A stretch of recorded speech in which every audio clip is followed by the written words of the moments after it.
Hey, this is BA. We got resistance everywhere. Let's get into it. You've heard of resistance levels, support and resistance levels. We're going to be dealing with that one here. We got a price of 125. Got the natural divisions by 8 and 3. Those are eighths and thirds applied to the 125 price level. Say a high occurs at 125.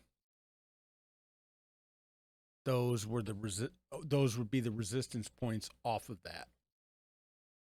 Basic resistance levels. Here we have that same price of 125, and these are support and resistance above the 125. And that can be applied continuously. Up, up, and away.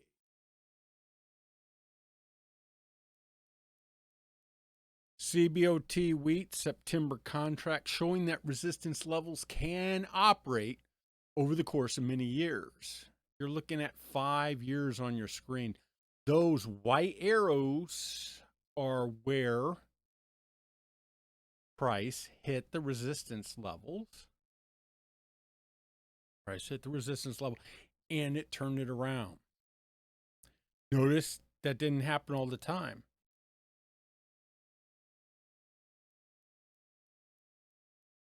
This is stock cat or Caterpillar, which on March 12, 2020, a low was made at 87.5 during the COVID panic. Price moved up quickly to the June 4, 2021 date with a final high of 246.64. At which point, weakness set in and cat went sideways down for a while, as you can see.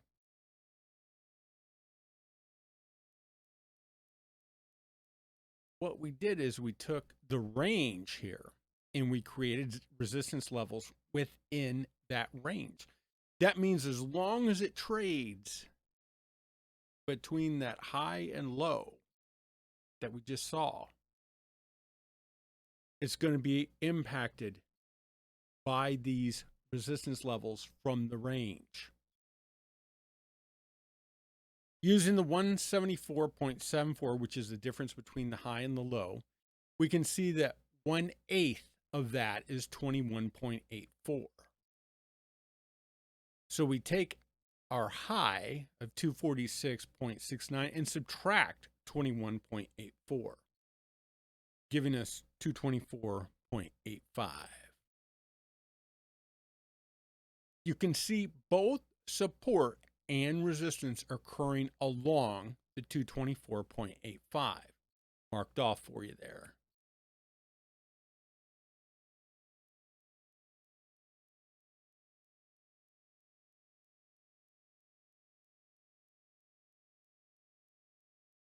The next point is our 1/4 point, 1/4. So we take the 246.69 high and we subtract the 43.68. Get a price of 203.01.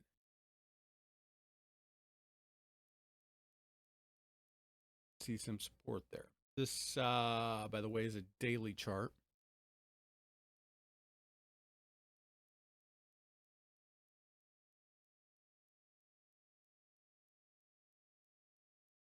Here we have some of the resistance points. Now, the two arrows to the right there, you can look at that and go, well, it didn't touch the line. Well, that's true, but it was within range of that line. Gann said to apply a 5-point rule, and this is trading at such a price where that is valid. Some instruments, like say, something that's trading around 10,000 or whatever, like the Dow or whatever, 5 points, well, Dow's a lot higher than that, obviously, but 5 points is nothing. So you have to extend that 50, whatever the case is. And it varies by instrument. So it's a factor of your price, whatever that's trading at the time. Here on CAT, we're using the 5 points that Gann used because of the price at this time. So those points, even though they don't look like resistance, they met with resistance. They were within range of the resistance line. The middle arrow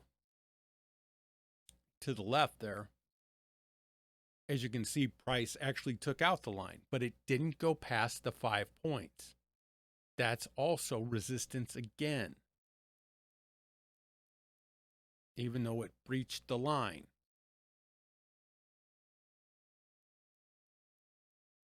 The cause of that is sometimes it takes a little bit for the price move to tamper out.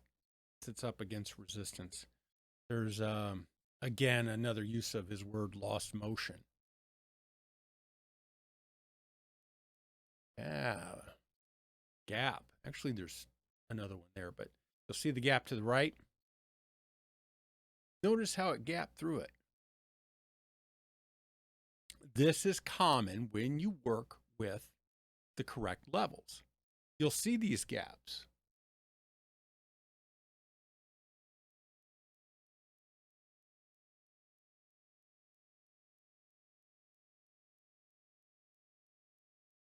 Resistance, support and resistance are involved in gaps. The next point is our 1/3 point. So we take the 58.24, as you can see there, and we subtract it from our high of 246.69. That gives us 188.45, and we got some support in that area.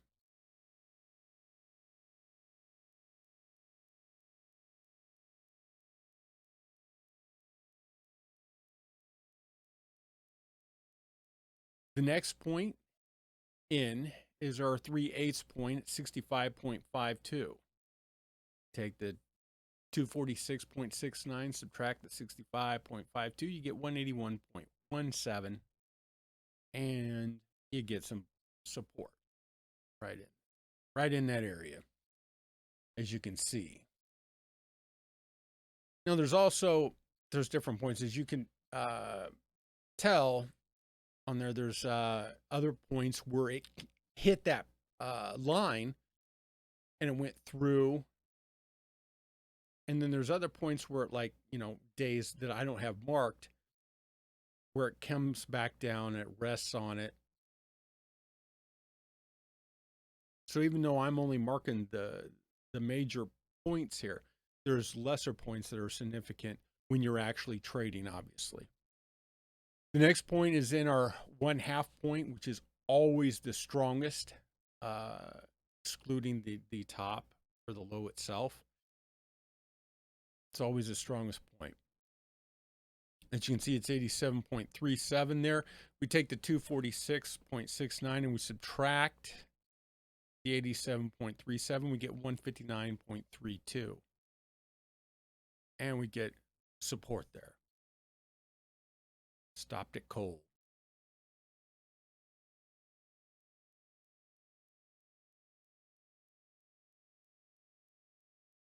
So